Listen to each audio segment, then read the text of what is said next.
I'm back! Did you miss me? I decided to take a little mental health break from TikTok. I was doom scrolling like a crazy person and just needed a little time off the app. I am feeling rejuvenated after spending a whole month with my bestie and wanted to put a little compilation together of our first week with Steph in North America.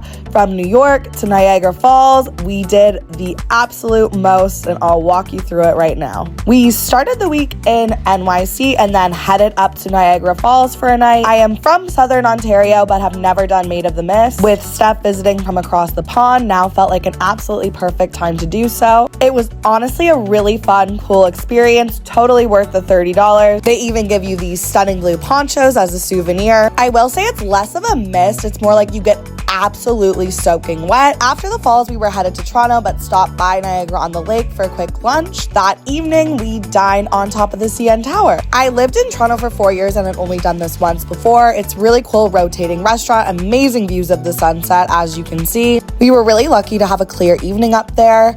The next day was absolutely gorgeous outside and a perfect day to drag Steph to all my favorite spots across the city, starting with Kensington Market for a little breakfast and latte. We then headed down Queen Street West to do a little shopping. And I am not kidding when I say we were bebopping all over the city, headed next to the distillery to get some drinks and apps because, like I said, the weather was phenomenal, and what else is one to do when it's that nice outside? We happened to be in town when the Leafs were actually doing well in the playoffs, TBT, and headed down to Real Sports to watch the second game of the second series that they actually won. It was very fun to be down there and be a part of the crowd. Shout out Luke for the recommendation and making us do it. Again, I don't think I ever watched one sports game at Real Sports while I lived in Toronto, but because Steph was visiting, thought it was the perfect place to do so. And like I said, they were actually winning this round, so it made it a lot more exciting. We got right into it. I really pride myself on my bandwagon abilities. After the big win, we headed over to Cherries. We were both actually off work this week and took it upon ourselves to take advantage of that.